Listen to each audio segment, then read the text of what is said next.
Good morning, children. I welcome each one of you with a very big heart.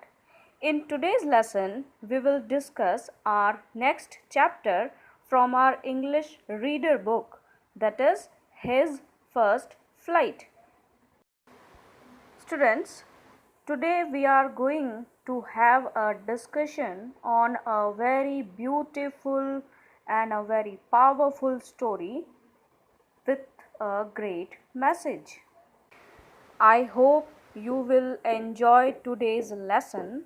Along with that, you will also get back a powerful message which you can follow in your life. Students, now open your books at page number 30. Let's start the lesson. His First Flight, written by Liam O'Flaherty. He was an Irish writer. He is best known for his novels The Informer and Return of the Brute.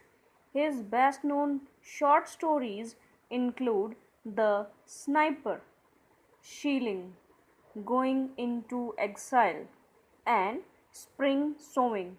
Much of his work is rooted in his country, Ireland. O'Flaherty was a 20th century Irish novelist and a short story author. He considered a major figure of the Irish Renaissance. He born in August 1896 in the remote Inishmore Island, County Galway, and died in September 1984 in Dublin. He attended a number of colleges and joined the Irish Guards in 1917. He fought in WWI on the Western Front. He injured there and suffered possible shell shock and mental collapse in the 1930s. At last, he returned to the front as a socialist, having been intrigued by Marxism as a schoolboy.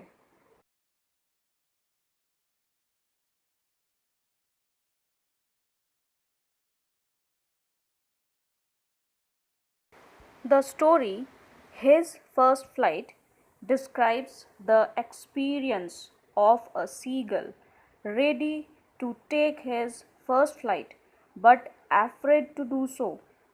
The baby seagull's brothers and younger sister have all learned to fly. However, he is unable to muster up the courage to let go of the ledge beneath his feet. The expanse of the sea stretched below him scares him. His family mocks him. His parents have threatened to starve him. He can see his siblings flying and his parents helping them, teaching them how to skim the water and catch the fish. All the while, the little seagull is hungry. From the opposite ledge, his mother flies to him with some fish in her beak, but she keeps it just out of his reach. His hunger forces him to chase her till he realizes that there is no more ground left under his feet and he begins to fall. Suddenly, he is able to open his wings and soar. He flies with little effort, like a natural, and even flies down to the sea to float. His family is excited and cheers for him. The little seagull is finally happy. Now it's time to check some new and difficult words in the lesson. You have to note down all the words in your notebook and mark them in your books too. So the first word is seagull. Next is brink. Then plunge.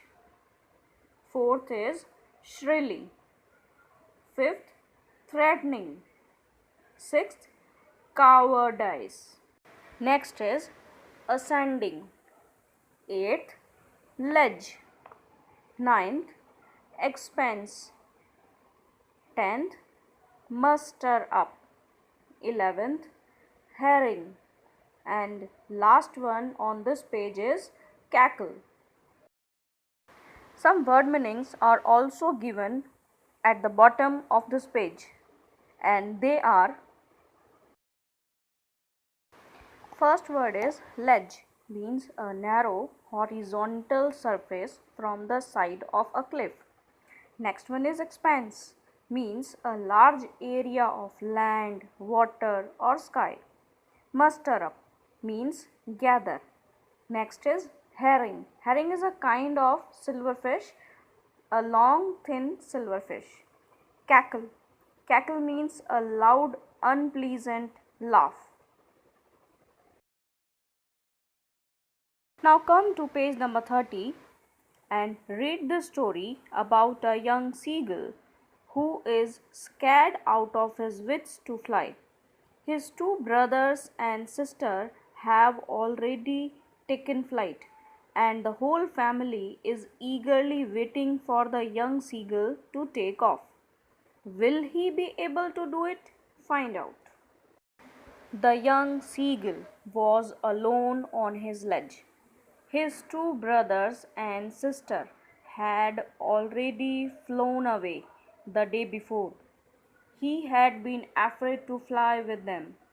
Somehow, when he had taken a little run forward to the brink of the ledge and attempted to flap his wings, he became afraid.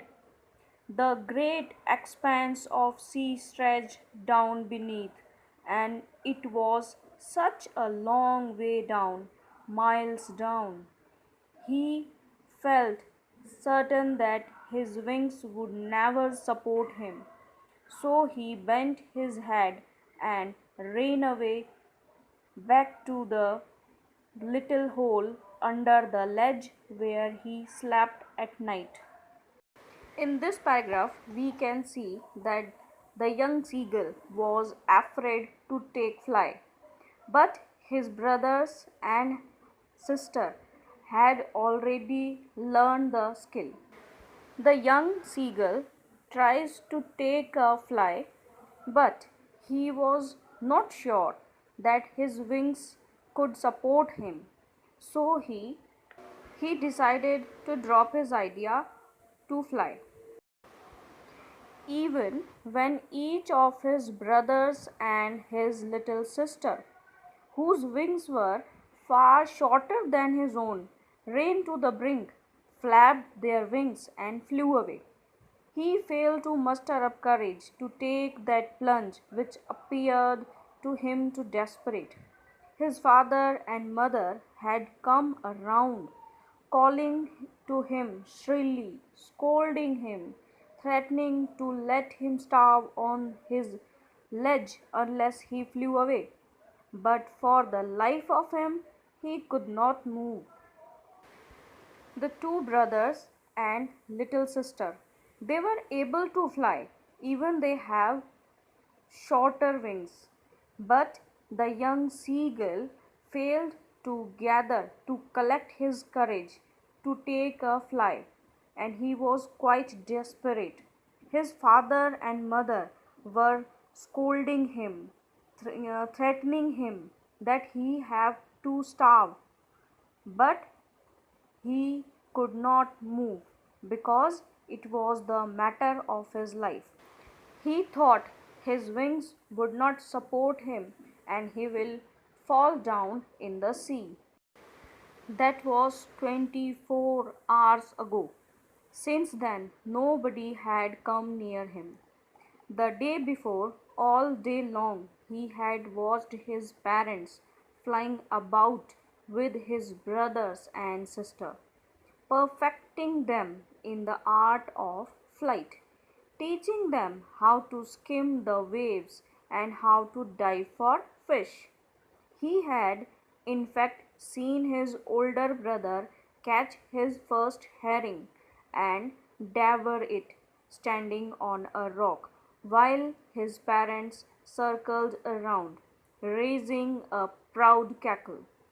And all the morning the whole family had walked about on the big plateau, midway down the opposite cliff, laughing at his cowardice. Now, near about 24 hours has passed, and since then nobody had come near the young seagull. The day before, all day long, he watched his parents flying about with his brothers and sister. Parents were giving training to them. He was making learn the art of flight, teaching them how to skim the sea water and how to catch the fish. He had also seen his older brother that he caught his first herring. Herring is a type of fish, and standing on a rock, while his parents circled around and raising a proud sound. All the morning, the whole family had walked about on the big plateau, and they all were mocking at the young seagull. Now, students, the remaining part of the story we will complete in our next classes. Till then, you have to read the chapter again, learn difficult words and word meanings, note down them in your notebook, and keep learning, keep growing.